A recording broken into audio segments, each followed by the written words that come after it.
Greetings, agents and future agents. Whether you're new to the game or curious about it, I've been playing it pretty frequently this past week, and after hearing some frustrations, I decided to create a beginner's guide on how to make the most out of the game. The tutorials in the game aren't the best. Some things I had to learn either by asking random people in the game, or by looking it up on Zenith's Discord, which you can join by using my referral link below, by the way. But I've gathered all those frustrations into one video to hopefully answer a lot of questions you might have. Hello, Madam Bombati, and I create VR live streaming and recording tutorials. I love tutorials so much that I've decided to create one for Zenith as well. This video is covering the early access version of Zenith a week after launch, so a lot can change. Don't get mad at me if the information in this video is no longer valid a few weeks later. I will try to create a pinned comment on any updates or changes revolving topics in this video. The Ramen VR team has a lot planned for just this month alone, so we'll see. I've also timestamped everything in the description below, so feel free to skip around to the parts that you find most interesting or that you need the most help with. Let's get started. First, creating an account. Before you can play Zenith, you need to create a 𝐍𝐎𝐒 account.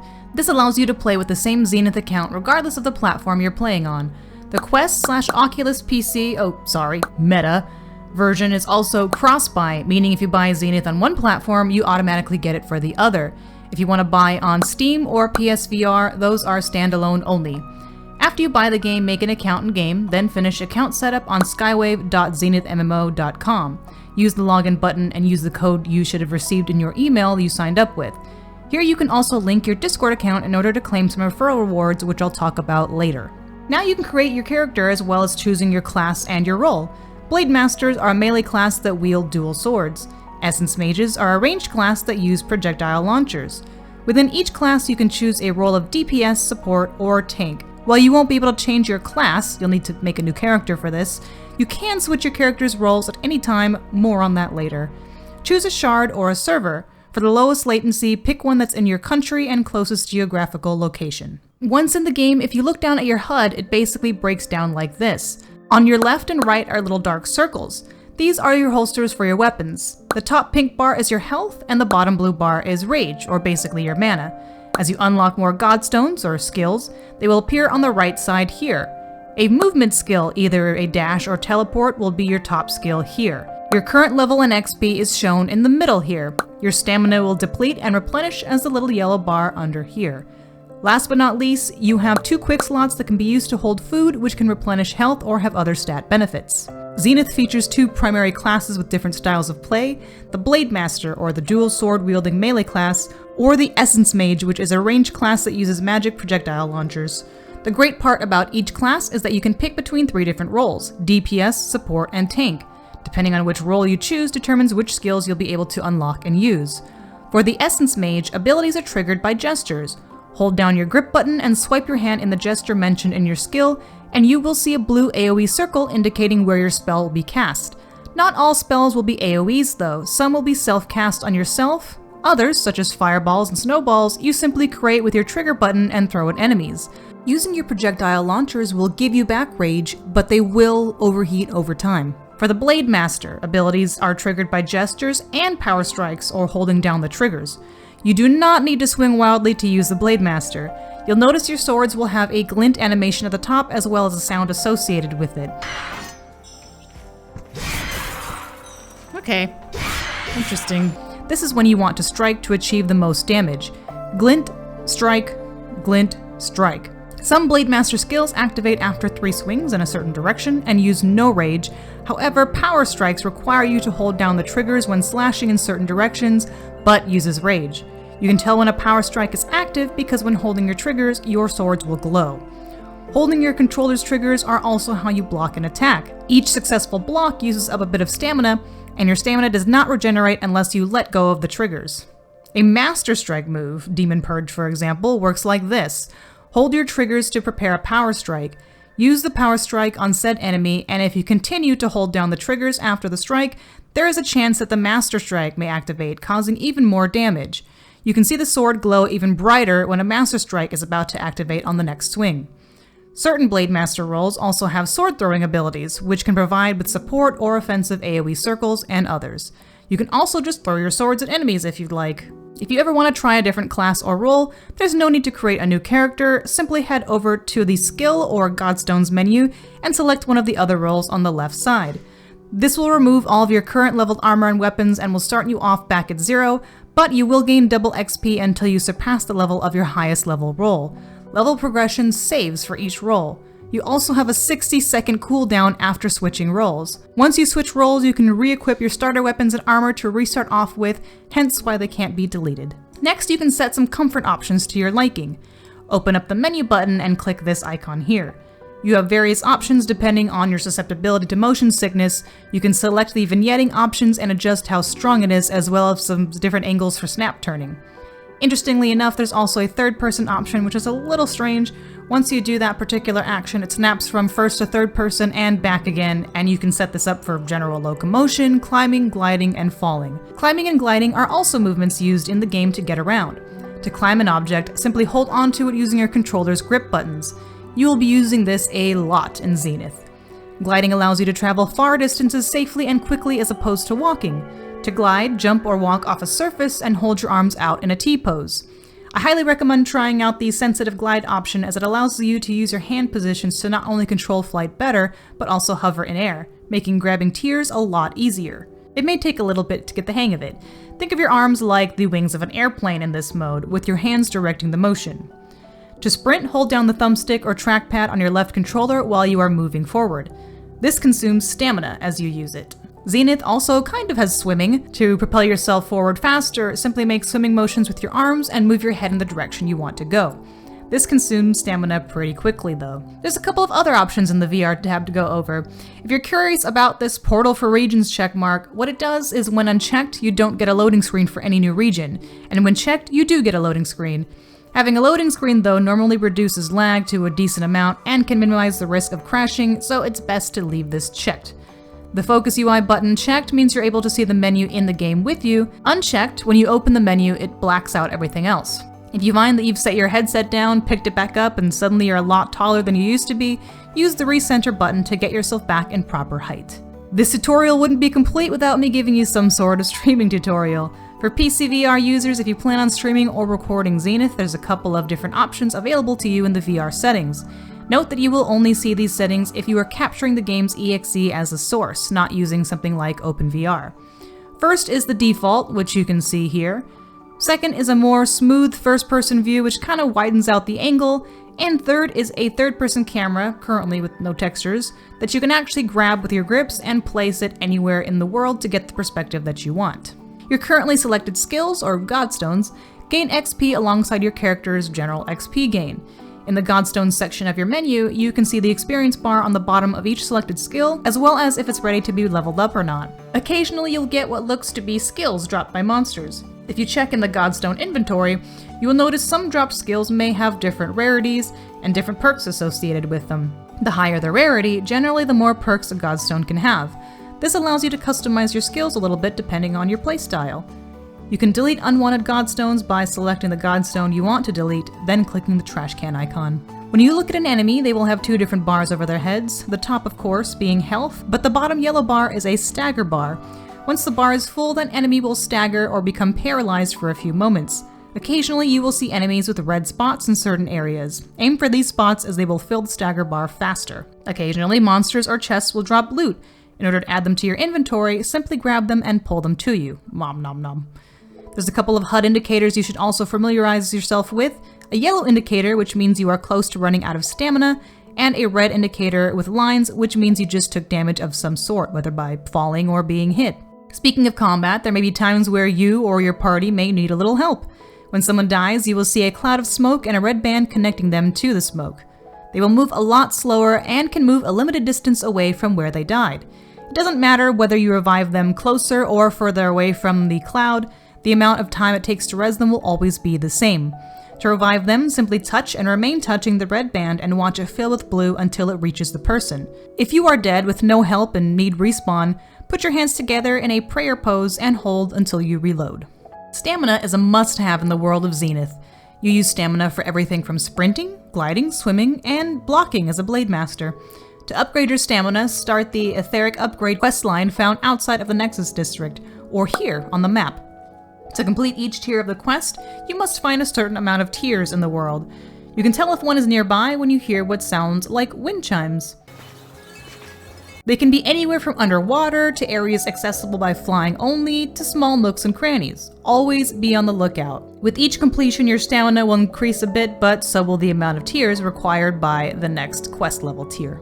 The inventory page is pretty basic. Here you can see what items you've collected, as well as what you're currently wearing and any quest items you may have picked up. To equip an item, either do a single trigger press on it or click and drag it over to the slot you want to put it in. Extra items can either be sold in the main town for money if you need any for cooking, but so far the best use is to dismantle them by dragging it over to this dust pile here. This will turn the item into dust, which you can use to upgrade armor and weapons. If you want to delete something with no returns or benefits for some reason, you can also drag them over to this X here. You can find gear either by randomly killing enemies, or you can create them from stations in various locations. Crafting new gear requires Zen, your currency, and certain ingredients. The ingredients for creating new armor are usually found by killing enemies from the area that station is in, with the exception of the current highest level armor found in Nexus District, which uses a little bit of everything. When you're ready to craft, select the item you want, push the green button, then drag the materials onto the gear piece. Drag the newly crafted item into your inventory and enjoy your new gear. You will also find upgrade stations around in which you can use dust and Zen to improve the stats of your weapons and armor. There are 3 kinds of dust: common, unique, and magic. To upgrade up to +4 requires the use of common dust, but anything after that will start using the unique and magic dust and will decrease your chance of success the higher up it gets. For that reason, I recommend saving the green and purple enhancement dust for endgame items at this time. You can get dust from chests, but also from scrapping your gear in your inventory. To upgrade your gear, simply select it on the left, then pull the lever. You can also equip gear that is up to 2 levels higher than your current level. There are a couple ways to earn XP in Zenith. The first is by simply exploring and killing everything around you, but a much faster way is by doing quests or events. Quests come in a few different flavors. Daily quests, as implied, can be done once a day, some under certain time limits to complete. Hunt quests are repeatable and require you to collect a certain amount of trophies from the enemies around the area. Most of the trophies you collect can also be used towards crafting, however, so make sure you craft before turning in a hunt quest. Group quests will be a challenge, so you won't want to go alone. They usually end with some sort of a boss battle. Adventure quests are one-time quests that usually involve gliding through rings or using zip lines. Main story quests, as the name implies, progresses you through the story to new areas. However, there will be times when you may find yourself underleveled to start the new main story quests. Events are limited time events that may pop up randomly in the world. These can be quick ways of gaining XP and collecting certain materials used for crafting. On the map page in your main menu, you can get an idea of how big the world currently is and your relation to it. You are the little orange pinpoint, and other party members will show up as green markers. You can zoom into and pan the map around using region mode. Currently, some of the yellow markers indicating story quests are currently bugged, meaning you may go there and find that there are actually no story quests. Green markers with arrows are fast travel points. Simply click on the icon to travel there. Red icons are the events going on. These are timed events that you must be in the area for in order to participate. The gray icons are side quests such as hunts. You can also bring up and hide a little mini-map on your wrist which points you in the direction of your main story quests. It will also show you any party members nearby, as well as chest, events, and side quests. The world will also give you visual clues as to where you need to go if you're close enough. Main story quests will have a yellow beam, and events will be red. Around the world, you will find various fruits and vegetables you can collect. Some of these can be directly consumed for health, rage, and other temporary stat boosts, but they will primarily be used for cooking. You may find that you might level up a tier in each ingredient as you're picking them. These tiers just increase the chance that you can potentially double the amount of yield. There are some ingredients that cannot be found, however, and must be purchased in the store next to the chef NPC Brim, who you can find in the Nexus District near the entrance to the bridge. Cooking allows you to create food items with various buffs and benefits. You can start your cooking quests and gaining recipes by talking to Brim once you hit level 3. Once you get a recipe in your inventory, to learn it, point to it and hold out your grip button, then look at it for a few seconds as the yellow indicator fills. To cook, open the menu and select the cauldron button. Here you can see all the different recipes you've unlocked, and if you mouse over them you can also see what kind of bonus this food provides. Click Toggle Station to bring out your crafting station. Click on a recipe to the left and you will see what kind of ingredients it calls for, as well as how to prepare it. To start the cooking process, grab the furthest left battery and add it to the circle slot in the middle of the station. It's up for debate on what the higher cost canisters do. Some say that the cooking time is supposed to last longer, but I haven't been able to prove that true yet, as the cooking process seems to end as soon as you make the item. Anyway, cooking will require one of the following actions: chopping, boiling, or frying. Chopping is easy enough. Put the object on the cutting board and just chop it enough until you see some clouds appear. To boil an ingredient properly, put it in the pan and then move the button in time with the green line. For frying, put the ingredient in the pan and flip it constantly until it balls up. Once the ingredients are done, you can put them in the cauldron on the far right and out pops your cooked item, which you can then pull into your stomach to go into your inventory. For reference, to get most recipes to tier 1, you must cook it 5 times, tier 2 will be 15, and tier 3 will be 60 times. With the exception of cookies, reaching tier 1 requiring cooking 25 times, tier 2 50 times, and tier 3 100 times. Gathering enough fruits and vegetables will also up the tier of that item, taking between 125 to 200 gathers to reach max tier, depending on if the ingredient is a more commonly found item in the starter area or not. Every time you first load into the game, your mic will be open to everyone and you will also be able to hear everyone around you. If you want to turn that off, open your menu button and click on the microphone icon here to mute yourself, and the headset button here if you don't want to hear anyone. In the sound settings, you can also change whether you want to hear global, guild, or party chat only. It's here you can also adjust audio volumes, and if you click on the cog next to voice volume, for PCVR users, you can also change your microphone and output device. Here's what this looks like on others, or yourself.